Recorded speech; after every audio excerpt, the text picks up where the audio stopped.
Hello नमस्कार friends, एक बार पुनः स्वागत है आप सभी का। आज की इस नई वीडियो में मैं कुलदीप आप सभी का स्वागत करता हूं। जैसा कि आप सभी को पता है कि हम वर्ग 2 के लिए प्रीवियस ईयर क्वेश्चन को सॉल्व कर रहे हैं। आज की इस वीडियो में हम साइंस के 60 क्वेश्चन को डिस्कस करेंगे। फ्रेंड्स, आप लोगों के कमेंट आते हैं, बहुत अच्छा लगता है जब आप लोग अपना रिस्पॉन्स देते हैं, अपनी प्रतिक्रिया व्यक्त करते हैं, तो उसके लिए बहुत बहुत धन्यवाद।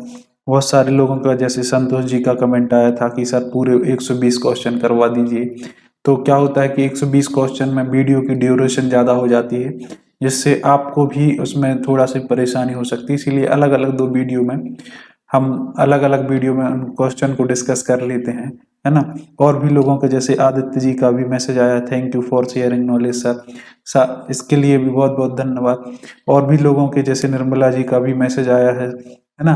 तो सभी जब आप लोग रिस्पॉन्स करते हैं उससे बहुत अच्छा लगता है फ्रेंड्स कि हाँ, जो मैं मेहनत कर रहा हूँ वो आप लोगों के लिए काम आ रही है। तो इसी तरीके से फ्रेंड्स हम मिलकर मेहनत करेंगे और आगे जाएंगे। तो आइए फ्रेंड्स, इस वीडियो को स्टार्ट करते हैं। आप सभी को पता ही है कि हम अलग अलग सब्जेक्ट्स के वीडियो क्वेश्चन को डिस्कस करते हैं। तो आज की इस वीडियो में हम साइंस के 60 क्वेश्चन डिस्कस करेंगे। मैं आपको बताना चाहता हूँ कि सीडीपी की सीरीज हमारी ऑलरेडी चल रही है, जिसका आप लोग सभी लाभ ले रहे हैं। अगर मेरे चैनल पर आप नए हैं तो चैनल से जुड़ जाइए, चैनल को सब्सक्राइब कर लीजिए, आपको इससे जरूर फायदा होगा। हम विभिन्न परीक्षाओं के प्रीवियस ईयर क्वेश्चन करते हैं। इसी सिनेरियो में अभी वर्ग 2 के कर रहे हैं, उसके बाद वर्ग 1 के लिए भी हम कुछ क्वेश्चन को डिस्कस करेंगे। फ्रेंड्स, आइए इस वीडियो को स्टार्ट करते हैं। तो साइंस के हम 60 क्वेश्चन डिस्कस करेंगे। उसमें से पहला क्वेश्चन है, किसी ने हम मुझसे बोला था कि सर पहले आप क्वेश्चन पढ़ के उसका आंसर एकदम से नहीं दिखाया कीजिए। तो अब आज से हम ऐसे ही करेंगे, आप लोग आंसर को गैस कीजिएगा, है ना, और फिर उसके बाद मैं आंसर को शो करूंगा। पहला क्वेश्चन है, यदि कोई व्यक्ति अपनी आंख से 5 मीटर से अधिक दूरी पर स्थित एक वस्तु को देखने में सक्षम नहीं है, तो संशोधक लेंस की क्षमता कितनी होनी चाहिए। फ्रेंड्स, -2 0.2 डायोप्टर, 5 डायोप्टर, -0.5 डायोप्टर या 2 डायोप्टर। तो इसका फ्रेंड्स आप लोग कमेंट बॉक्स में आंसर लिख सकते हैं। इसका आंसर हो जाएगा फ्रेंड्स -0.2 डायोप्टर। इतनी पावर की लेंस आपको यूज करनी पड़ेगी फ्रेंड्स, है ना। अगले क्वेश्चन को अगर हम देखें, नेक्स्ट क्वेश्चन फ्रेंड्स, रुद्राक्ष क्या होते हैं। रुद्राक्ष क्या होते हैं फ्रेंड्स, सब्जियां होती हैं क्या, अनाज होते हैं, फल होते हैं, ये रेशादार अनाज होते हैं। तो इसको आप फ्रेंड्स टेस्ट की तरह लीजिएगा, आप इसके आंसर नोट करते जाइए और चेक करिए कि हमारे 60 में से कितने क्वेश्चन राइट होते हैं। तो रुद्राक्ष क्या होते हैं आप बताइए। सब्जियां, वेजिटेबल्स होते हैं, ग्रेन्स होते हैं, फ्रूट्स होते हैं, या फूड फाइबर्स होते हैं। तो इसका आंसर आप लोग लिख सकते हैं फ्रेंड्स। तो फूड फाइबर्स होते हैं। रुद्राक्ष क्या होते हैं, रेशेदार अनाज होते हैं। नेक्स्ट क्वेश्चन, बाल बियरिंग। नेक्स्ट क्वेश्चन को देखें फ्रेंड्स, बाल बियरिंग के पीछे क्या सिद्धांत है ना। What is the principle behind the बाल बियरिंग, है ना। बाल बियरिंग के पीछे क्या सिद्धांत है फ्रेंड्स, फिसलन घर्षण स्थैतिक घर्षण से अधिक है, रोलिंग घर्षण फिसलने वाले घर्षण से अधिक होता है, रोलिंग घर्षण फिसलने वाले घर्षण से कम होता है, घर्षण से रोटेशन की गति बढ़ जाती है। फ्रेंड्स, तो बॉल बेयरिंग के पीछे क्या सिद्धांत है, उसका आंसर आप फ्रेंड्स कमेंट बॉक्स में लिख सकते हैं। उसका आंसर हो जाएगा फ्रेंड्स, रोलिंग घर्षण फिसलने वाले घर्षण से कम होता है, फिसलने वाले घर्षण से कम होता है रोलिंग घर्षण। Rolling fraction is less than the sliding fraction, इसको आप याद रख सकते हैं फ्रेंड्स। अगला क्वेश्चन, फोर्थ क्वेश्चन की बात करें, रबी मौसम के दौरान कौन सी फसल उगाई जाती है। काले चने और सोयाबीन, गेहूं और सरसों, मक्का और अरहर, धान और कपास। तो फ्रेंड्स आपको बताना है कि रबी के मौसम में बोई जाने वाली फसलें, आप रबी के मौसम में बोई जाने वाली फसलें और कौन से ड्यूरेशन में ये बोई जाती है, नवंबर से अप्रैल या नवंबर से मार्च, कौन से ड्यूरेशन में बोई जाती है, इसको भी आप फ्रेंड्स कमेंट बॉक्स में लिख सकते हैं। तो बताइए, रबी मौसम के दौरान कौन सी फसलें उगाई जाती हैं, काले चने या सोयाबीन, गेहूं, सरसों, मक्का, अरहर, धान या कपास। तो फ्रेंड्स इसका आंसर हो जाएगा गेहूं और सरसों। आपको पता है कि रबी की फसलें गेहूं और सरसों होती हैं, तो ये उगाई जाती हैं रबी के मौसम में, है ना। नेक्स्ट क्वेश्चन फ्रेंड्स, दांत कोशिका अरक्तता एक बीमारी है जो खालिस्तान होती है ना। Sickle cell anaemia is a disease that is, आपको पता है कि एक बीमारी होती है जिसमें आरसीबी का आकार इस तरीके से हो जाता है, जिसको हम सिकल सेल एनीमिया कहते हैं, है ना। इससे आपको ये बीमारी के बारे में बताना है, यह क्या होता है ना।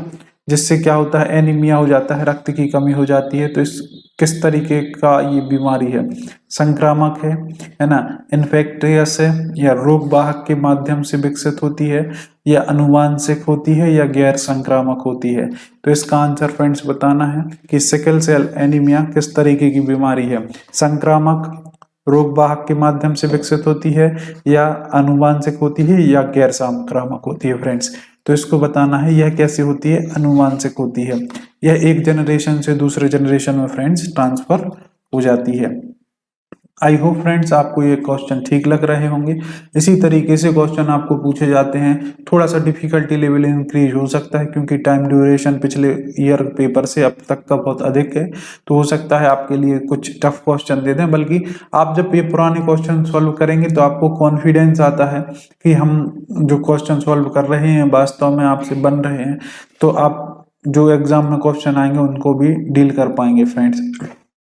नेक्स्ट क्वेश्चन, स्टेनलेस स्टील के बर्तन तावे के आधार के साथ दिए जाते हैं क्योंकि, आपको पता है कि जो स्टेनलेस स्टील के बर्तन है उसके नीचे आपको जो आधार लगा होता है, जो बेस लगा होता है बॉटम में, वह कॉपर का लगा होता है, तांबे का लगा होता है। वो क्यों लगाया जाता है, तो यह बर्तन को अच्छा दिखता है, तो अच्छा दिखाने के लिए तो हो नहीं सकता फ्रेंड्स, है ना। स्टेनलेस स्टील तांबे की तुलना में बेहतर संवाहक है, ये इस पे विचार कर सकते हैं। कॉपर स्टेनलेस स्टील की तुलना में बेहतर संवाहक है, ये हो सकता है। कॉपर स्टेनलेस स्टील की अपेक्षा अधिक फैलता है, तो फैलने का तो कोई यहाँ पे चांस नहीं है। अब इसमें देखोगे फ्रेंड, स्टेनलेस स्टील तांबे की तुलना में बेहतर संवाहक है। अगर स्टेनलेस स्टील तांबे की तुलना में बेहतर संवाहक होता तो इसमें कॉपर लगाने की या तांबा लगाने की जरूरत ही क्या थी, तो ये ऑप्शन भी नहीं होगा। इसका ऑप्शन नंबर सी सही हो जाएगा, है ना। कॉपर स्टेनलेस स्टील की तुलना में बेहतर संवाहक है। इस तरीके से हम ऑप्शन को एलिमिनेट करके भी फ्रेंड्स अपने आंसर को लगा सकते हैं, ये टेक्निक्स होती है। नेक्स्ट क्वेश्चन, विद्युत की इकाई के संदर्भ में ऊर्जा की सही इकाई का चयन करें, है ना। विद्युत की इकाई के संदर्भ में ऊर्जा की सही इकाई क्या होगी friends, V S, V A square S, V square A S, है ना, वी ए एस स्क्वायर। तो क्या हो जाएगी फ्रेंड्स, वी ए एस। क्या हो जाएगी फ्रेंड्स, वी ए एस इसकी सही इकाई हो जाएगी। नेक्स्ट क्वेश्चन, निम्नलिखित में से कार्य की इकाई नहीं है, कार्य की इकाई नहीं है, न्यूटन मीटर, है ना, जूल अर्ग और जूल प्रति सेकंड। तो कार्य की इकाई क्या नहीं है फ्रेंड्स, जूल प्रति सेकंड ये कार्य की इकाई नहीं है। न्यूटन मीटर कार्य की इकाई होती है, जूल भी होती है और अर्ग भी इसकी इकाई होती है फ्रेंड्स। नेक्स्ट क्वेश्चन, इलेक्ट्रोस्कोप इस उपकरण का उपयोग किया जाता है। इलेक्ट्रोस्कोप उपकरण का उपयोग किसके लिए करते हैं, एक सामग्री की चालकता का परीक्षण करने के लिए, विद्युत परिपथ में धारा को नापने के लिए, एक विद्युत उपकरण भर में वोल्टेज को मापने के लिए, या आवेशित निकाय पर विद्युत आवेश की उपस्थिति का पता लगाने के लिए फ्रेंड्स। इसका आंसर बताइए फ्रेंड्स क्या होगा कि इलेक्ट्रोस्कोप उपकरण का उपयोग हम किसके लिए करते हैं, तो इसका उपयोग फ्रेंड्स हम कर सकते हैं एक आवेशित निकाय पर विद्युत धारा आवेश की स्थिति का पता लगाने के लिए इसका उपयोग कर सकते हैं। तो ऑप्शन नंबर डी इसका सही आंसर हो जाएगा, detect the presence of electric charge on the charged body, है ना। तो इसके लिए हम कर सकते हैं फ्रेंड्स। नेक्स्ट, भूकंप के कारण कभी भी यह नहीं हो सकता, भूकंप आएगा तो क्या नहीं हो सकता फ्रेंड्स, सुनामी आ सकती है, भूस्खलन आ सकता है, बाढ़ भी आ सकती है भूकंप के कारण, है ना। तड़ित या मेघ गर्जन भूकंप के कारण नहीं हो सकता, लाइटिंग एंड थंडर किसके कारण नहीं हो सकता फ्रेंड्स, भूकंप के कारण। तो इसका आंसर ऑप्शन नंबर ए हो जाएगा। नेक्स्ट क्वेश्चन, जिस प्रकार द्रव्यमान बीम संतुलन से संबंधित होता है, उसी प्रकार तापमान से संबंधित है। द्रव्यमान बीम किससे संबंधित होता है? संतुलन से संबंधित होता है ना। तो आपको बताना है यहाँ पे, as mass is related to beam balance the temperature is related to kelvin, barometer, thermometer या ऊष्मा। किससे संबंधित होगा फ्रेंड्स? तो थर्मोमीटर से संबंधित हो जाएगा। इसका ऑप्शन नंबर डी इसका राइट आंसर। नेक्स्ट, निम्नलिखित में से सही कथन है। शुष्क अमोनिया का लिटमस पेपर पर कोई प्रभाव नहीं पड़ता। दही संयोजन में क्षारीय है ना। तो दही तो अम्लीय होता है, क्योंकि दही में क्या होता है फ्रेंड्स? लैक्टिक अम्ल। तो ये तो ऑप्शन हो नहीं सकता। पानी में ग्लूकोज का विलयन अम्लीय है ना। HCl एक दुर्बल अम्ल है, तो HCl क्या है? एक प्रबल अम्ल है, तो ये आंसर भी नहीं होगा। दो ऑप्शन तो हमारे चले जाते हैं फ्रेंड्स। तो पानी में ग्लूकोज का विलयन अम्लीय होता है, तो पानी में ग्लूकोज का जो विलयन है वह क्षारीय होता है फ्रेंड्स, है ना, अम्लीय नहीं होता। तो सही क्या हो जाएगा? शुष्क अमोनिया का लिटमस पेपर पर कोई प्रभाव नहीं पड़ता। तो उसका प्रभाव पड़ता है, तो ये इसका प्रभाव नहीं पड़ता फ्रेंड्स। ऑप्शन नंबर ये इसका राइट आंसर हो जाएगा। नेक्स्ट, एक धातु के तार में उत्पादित ऊष्मा की मात्रा निम्न पर निर्भर करती है। धातु के तार में उत्पादित ऊष्मा निम्न पर निर्भर करती है ना। कोई एक तार है, उसमें आपकी विद्युत धारा प्रभावित हो रही है, तो उसमें जो ऊष्मा उत्पादित होती है वह किस पर डिपेंड करती है? वायुमंडलीय दाब पर, वायुमंडलीय आर्द्रता पर, वायुमंडलीय तापमान पर, या तार में प्रवाहित धारा पर, है ना। तो जो धारा उसमें प्रवाहित हो रही है या करंट पास हो रहा है, उस पर ये डिपेंड करती है, इस पर निर्भर करती है क्या? उत्पादित ऊष्मा की मात्रा। नेक्स्ट क्वेश्चन फ्रेंड्स, चीनी को इसके जलीय घोल में इस विधि द्वारा निष्कर्षित किया जा सकता है। तो किस विधि द्वारा किया जा सकता है फ्रेंड्स? क्रोमेटोग्राफी, आसवन, बाष्पीकरण या निस्पंदन। किसके द्वारा कर सकते हैं फ्रेंड्स? बाष्पीकरण के द्वारा इसको निष्कर्षित कर सकते हैं, इसको निकाल सकते हैं। नेक्स्ट क्वेश्चन, अमोनिया सल्फेट में नाइट्रोजन के प्रतिशत की गणना करें। तो अमोनिया सल्फेट में नाइट्रोजन के प्रतिशत की गणना कितनी होती है? मतलब अमोनियम सल्फेट में नाइट्रोजन कितने परसेंट होता है? तो 21.2% इसमें होता है। इसको आप याद कर सकते हैं डायरेक्ट फ्रेंड्स। सल्फर और ऑक्सीजन परमाणु एक ऑक्साइड बनाने के लिए द्रव्यमान द्वारा 2:3 के अनुपात में एक दूसरे से के साथ संयोजित होते हैं। ऑक्साइड का सही सूत्र क्या होगा? यदि परमाणु द्रव्यमान S = 32 और O = 16 म्यू, तो इसका आंसर हो जाएगा फ्रेंड्स, क्या हो जाएगा? SO3, है ना। क्या हो जाएगा? SO3 इसका सही आंसर हो जाएगा। नेक्स्ट क्वेश्चन, ईंधन जलाए जाने पर किस प्रकार का ऊर्जा रूपांतरण होता है? जब आप ईंधन को जलाते हैं तो किस प्रकार का ऊर्जा रूपांतरण होता है? जब ईंधन जलाया जाता है तो कोई भी चीज किस में? ऊष्मा में परिवर्तित होती है ना। तो रासायनिक ऊर्जा यांत्रिक ऊर्जा में परिवर्तित तो नहीं होगी, है ना। ऊष्मीय ऊर्जा भी परिवर्तित नहीं हो रही है। ऊष्मीय ऊर्जा यांत्रिक ऊर्जा में भी नहीं हो रही है। रासायनिक ऊर्जा ऊष्मीय ऊर्जा में परिवर्तित हो रही है। तो इसका सही आंसर हो जाएगा रासायनिक ऊर्जा ऊष्मीय ऊर्जा में।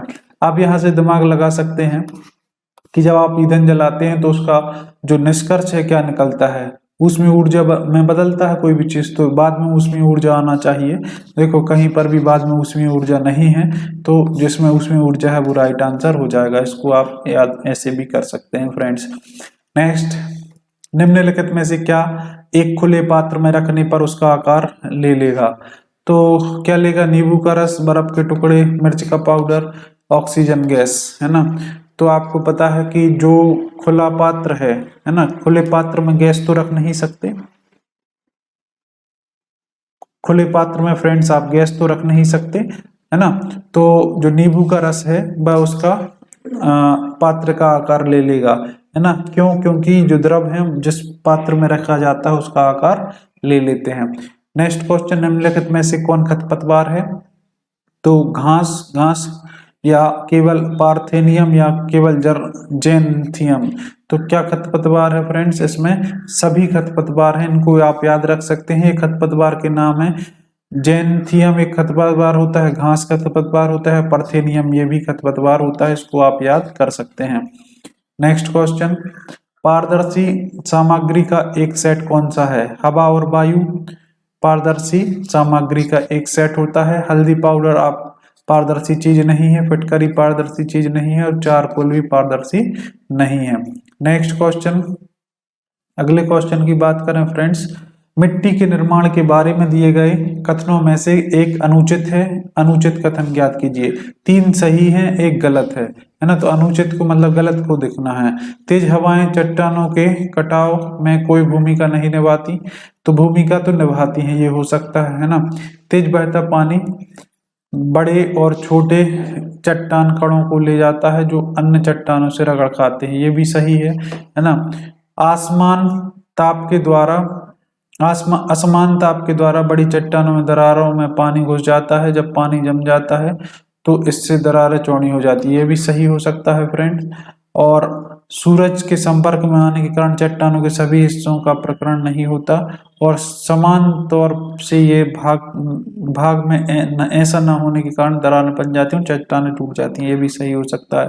तो इसका आंसर होता है कि तेज हवाएं चट्टानों के कटाव में कोई भूमिका नहीं निर्वाहित नहीं करती। तो ये गलत है, क्योंकि तेज हवाएं भी कटाव में भूमिका का निर्वहन करती हैं, और हमसे गलत ही पूछा था। अगला क्वेश्चन फ्रेंड्स, खालिस्तान का प्रयोग दर्पण बनाने के लिए किया जाता है। चांदी का, कार्बन का, सोडियम का या सल्फर का? किसका प्रयोग आप दर्पण को बनाने के लिए करते हैं? तो चांदी का उपयोग या सिल्वर का यूज दर्पण बनाने के लिए फ्रेंड्स किया जाता है। नेक्स्ट क्वेश्चन, विद्युत ऊर्जा की आपूर्ति करने वाली स्टोरेज बैटरियों में किस प्रकार का अम्ल भरा होता है? किस अम्ल का उपयोग किया जाता है?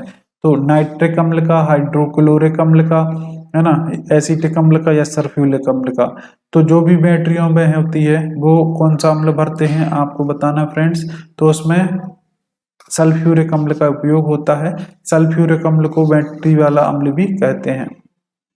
नेक्स्ट क्वेश्चन, तेल और घी में तले हुए खाद्य पदार्थों में प्लास्टिक की थैली में तेल और वसा के ऑक्सीकरण को धीमा करने के लिए किस गैस को स्पंदित किया जाता है? तो किस गैस को स्पंदित किया जाता है? क्या CO2 को, क्या SO2 को, N2 को या H2 को? कौन सी गैस उसमें भरी जाती है फ्रेंड्स? N2 गैस उसमें भरी जाती है। नेक्स्ट क्वेश्चन, N2 गैस का मतलब नाइट्रोजन गैस का क्या करता है? जो पदार्थ उसमें पैकेट में भरे होते हैं, आप लेस वगैरह देखते होंगे, उनमें आप देखते होंगे जो उसमें गैस निकलती है वह N2 गैस होती है, और वह खाने को लंबे समय तक फ्रेश रखने के लिए उपयोग की जाती है।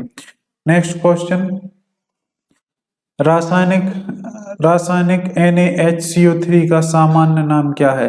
तो इनको आप याद कर सकते हैं। NaHCO3 का नाम होता है सोडियम बाइकार्बोनेट, सोडियम बाइकार्बोनेट, और इसको खाने का सोडा भी कहते हैं। सोडियम बाइकार्बोनेट इसका नाम है ना? तो खाने का सोडा या बेकिंग सोडा इसको कहा जाता है।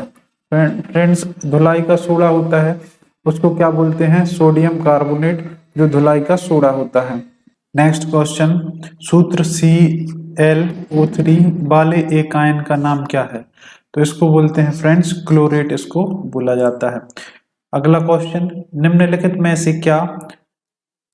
में से कौन सी तात्कालिक विज्ञान प्रयोगशाला उपकरणों की हानि है?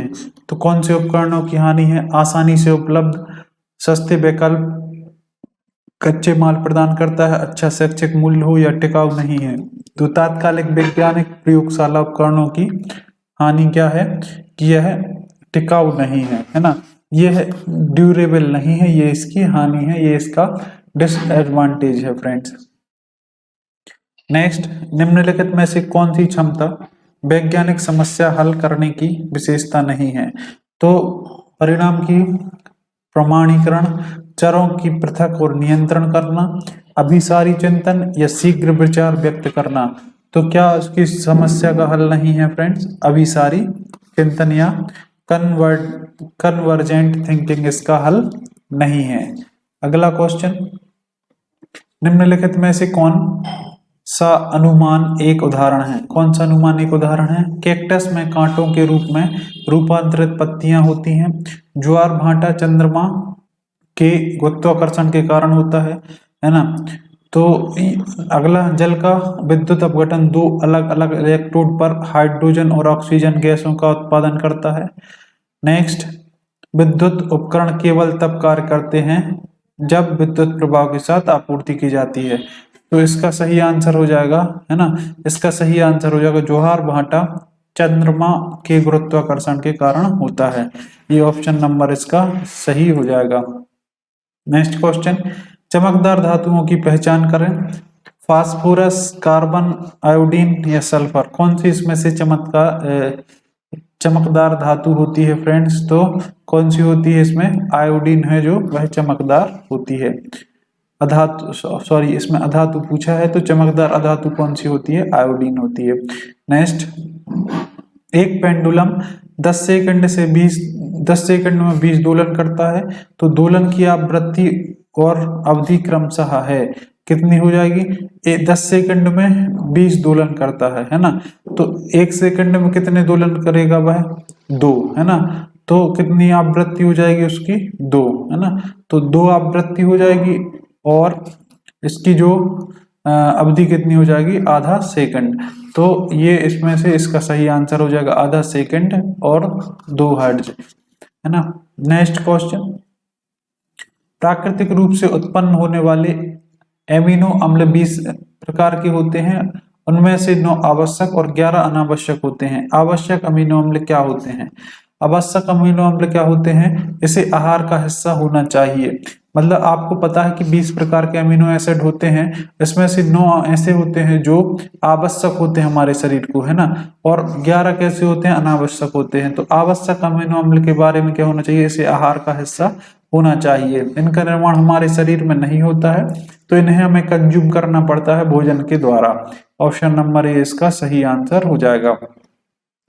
जब हम मृदंग की झिल्ली पर प्रहार करते हैं तो हम जो ध्वनि सुनते हैं वह खालिस्तान द्वारा निर्मित ध्वनि है। किसके द्वारा है फ्रेंड्स? केवल झिल्ली, ड्रम डिस्क, इंस्ट्रूमेंट का पूरा निकाय, झिल्ली के अलावा निकाय। तो किसके द्वारा वह ध्वनि उत्पन्न होती है फ्रेंड्स? तो इंस्ट्रूमेंट का पूरा निकाय, पूरे के द्वारा ये जो है वह इसमें क्या होती है? सम्मिलित होती है फ्रेंड्स। नेक्स्ट, यदि द्वितीय उपभोक्ता 10 किलो जूल ऊर्जा प्राप्त करता है तो उत्पादकों के ऊर्जा स्तर कितनी होगी, है ना, ऊर्जा का स्तर कितना होगा? तो उसमें क्या होता है फ्रेंड्स, अगर 10 किलो जूल ऊर्जा होती है ना, तो उत्पादकों के ऊर्जा का स्तर कितना होगा? तो ऊर्जा का स्तर होगा फ्रेंड्स 1000 किलो जूल। कितना होगा? 1000 kilo joule. Next question, 10 minute के लिए एक संवाहक के माध्यम से 2 एम्पियर की विद्युत धारा प्रभावित होती है, संवाहक का शुद्ध आवेश कितना होगा? 20 1200, 0.02 या 0, कितना होगा फ्रेंड्स? तो 0 ही इसका आंसर हो जाएगा।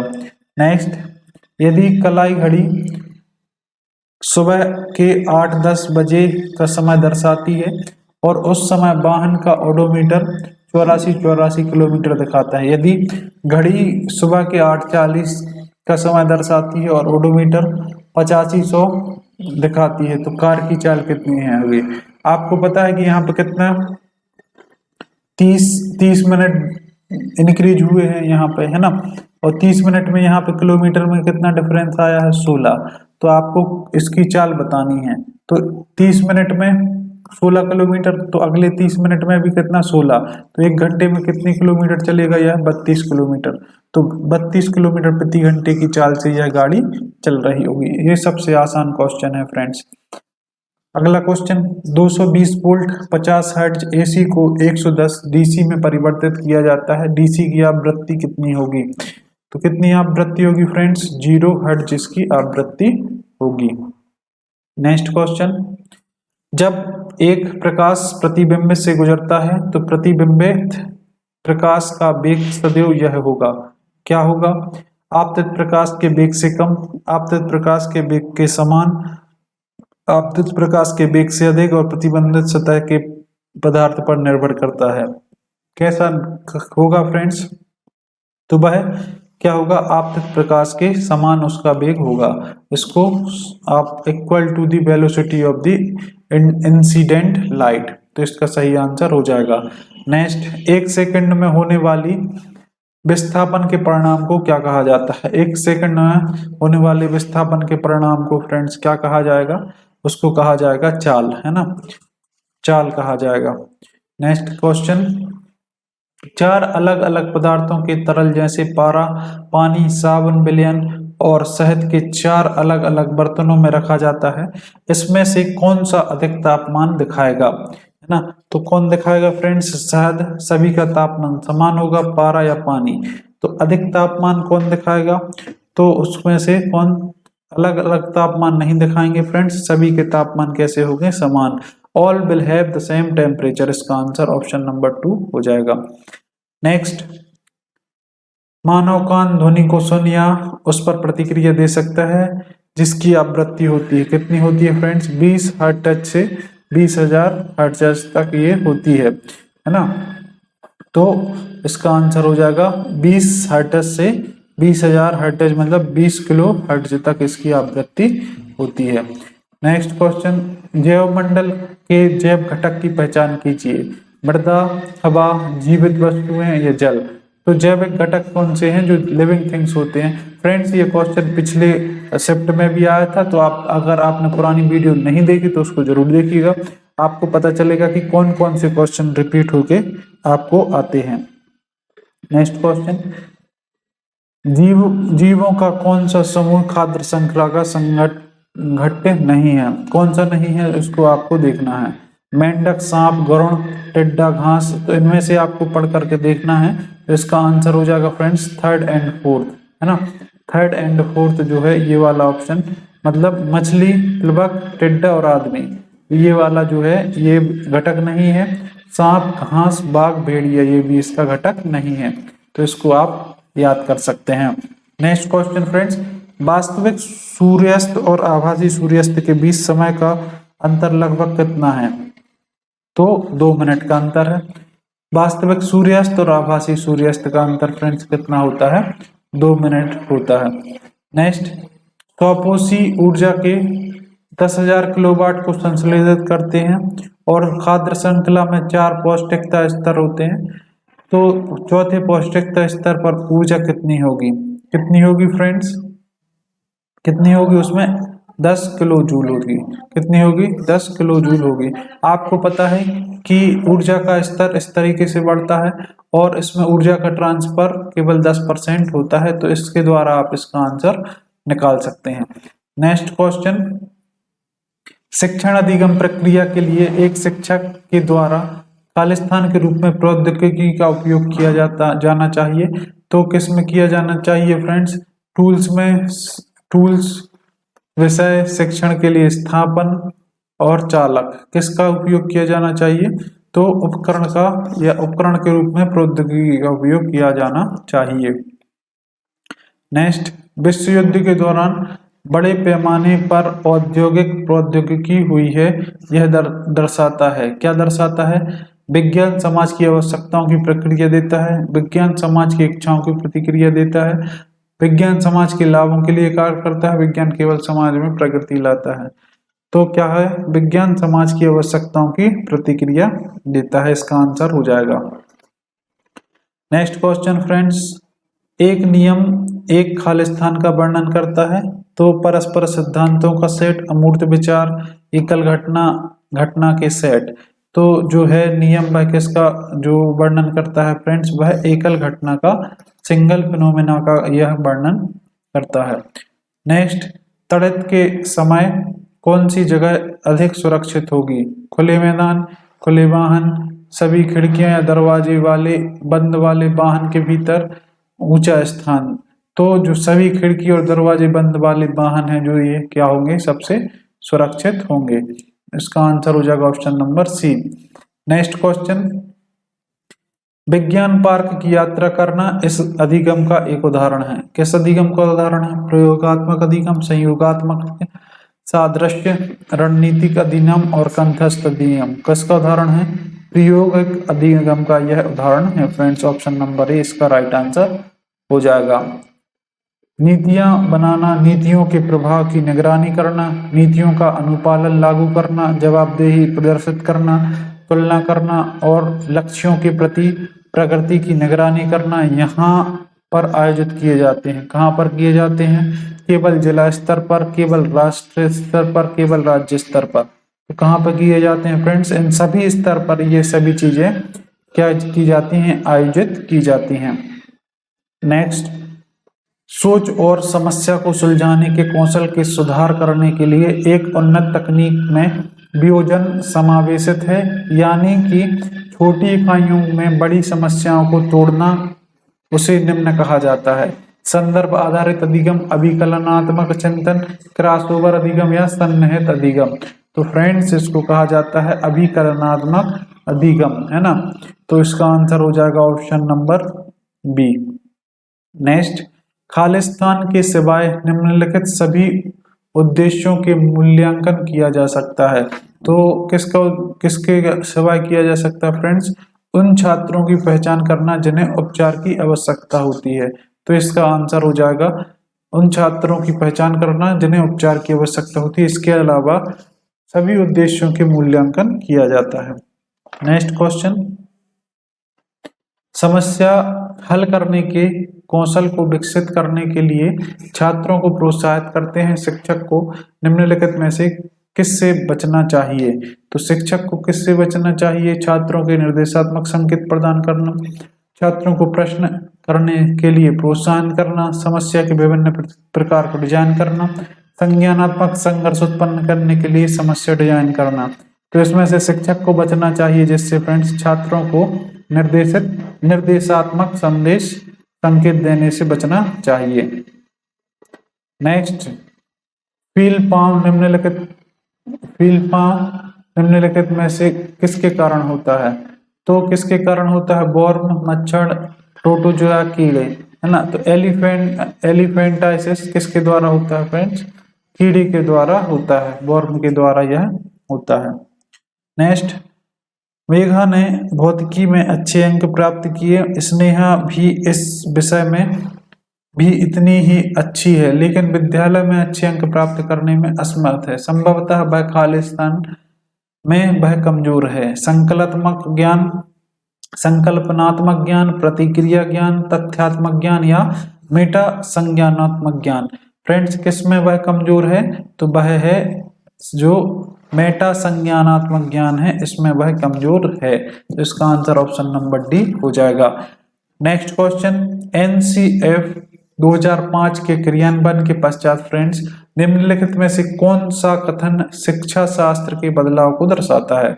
तो शिक्षण को विशिष्ट विषयों पर ध्यान केंद्रित करना, आकलन निरंतर होना चाहिए, शिक्षक कक्षा में मार्गदर्शन और निरीक्षण करता है, लिखित परीक्षा आकलन की एकमात्र विधि है।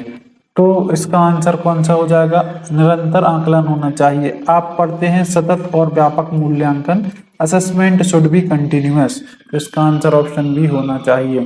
नेक्स्ट, निम्नलिखित में से कौन शिक्षण साधनों के रूप में आइडियोटेप के विषय में गलत है? तो आइडियोटेप के विषय में क्या होता है?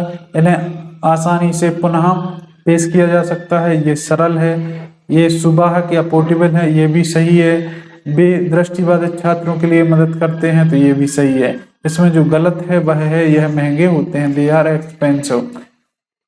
नेक्स्ट क्वेश्चन, निम्नलिखित में से कौन सा कार्बनिक अम्ल पालक में पाया जाता है? तो ऑक्सैलिक अम्ल पालक में पाया जाता है। क्या पाया जाता है? ऑक्सैलिक अम्ल। नेक्स्ट क्वेश्चन, इसमें देख सकते हैं आप साइट्रिक अम्ल किसमें पाया जाता है, टार्टरिक अम्ल किसमें पाया जाता है, मैलिक अम्ल किसमें पाया जाता है? आप कमेंट बॉक्स में लिख सकते हैं। मैलिक अम्ल सेव में पाया जाता है, बाकी टार्टरिक और साइट्रिक अम्ल किसमें पाया जाता है फ्रेंड्स? इसको आप कमेंट बॉक्स में लिख के बताइएगा। नेक्स्ट क्वेश्चन, यद्यपि स्पंज एक ठोस है, उसे हम संकुचित करने और उसका आकार बदलने में सक्षम है। क्यों?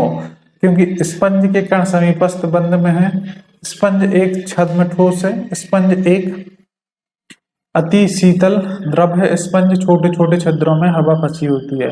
तो स्पंज के जो छोटे छोटे छिद्र हैं उसमें फ्रेंड्स हवा फंसी होती है, इसका सही आंसर हो जाता है। जब हम उसको प्रेस करते हैं तो उसके बीच की हवा निकल जाती है, तो इसका सही आंसर हो जाएगा option number D. I hope friends जो हमने साइंस के आज 60 क्वेश्चन डिस्कस किए हैं वो आपको ठीक लगे होंगे, अच्छे लगे होंगे। अगर वीडियो पसंद आती है तो वीडियो को लाइक और शेयर जरूर कीजिएगा फ्रेंड्स। इसी तरीके से हम विभिन्न सब्जेक्ट्स के वीडियो आपके सामने लेकर के आते हैं। यदि आप इसी तरीके से और वीडियो चाहते हैं तो चैनल से जुड़ सकते हैं, चैनल को सब्सक्राइब कर सकते हैं, और जो भी अपनी राय है आप फ्रेंड्स कमेंट बॉक्स में लिख सकते हैं। आपसे जल्द ही मिलते हैं इसी तरीके की नेक्स्ट वीडियो में, तब तक के लिए आप सभी का बहुत बहुत धन्यवाद।